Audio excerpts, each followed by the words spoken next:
Aktivis sekaligus pegiat media sosial Ferry Irwandi menilai langkah pemerintah keliru karena terlalu fokus menuding pihak-pihak tertentu sebagai dalang di balik kericuhan aksi unjuk rasa yang merebak di sejumlah wilayah dalam beberapa hari terakhir.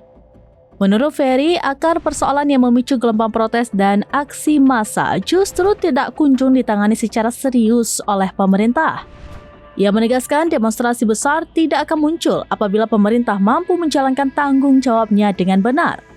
Pernyataan itu disampaikan Ferry dalam program Rakyat Bersuara bertajuk Aksi Massa, Siapa Berada di Baliknya yang tayang di iNews pada Selasa 2 September 2025.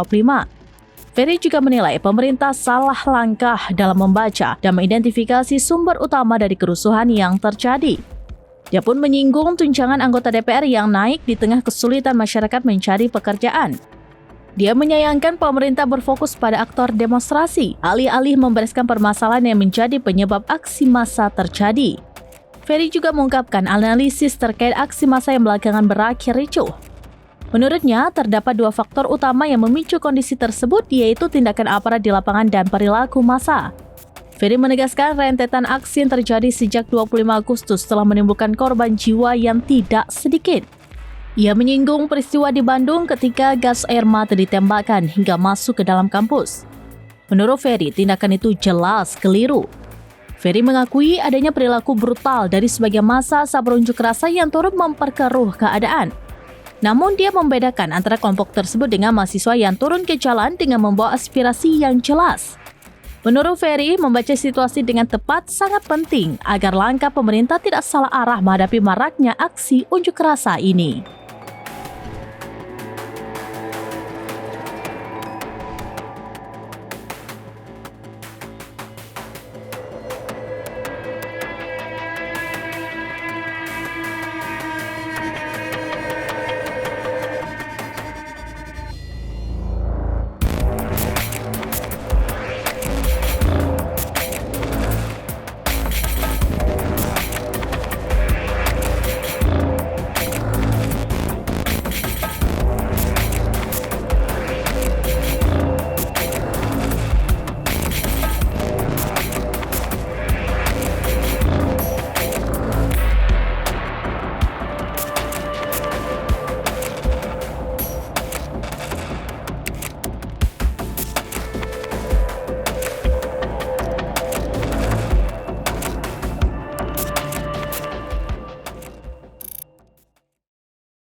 Download Tribun X sekarang, menghadirkan lokal menjadi Indonesia.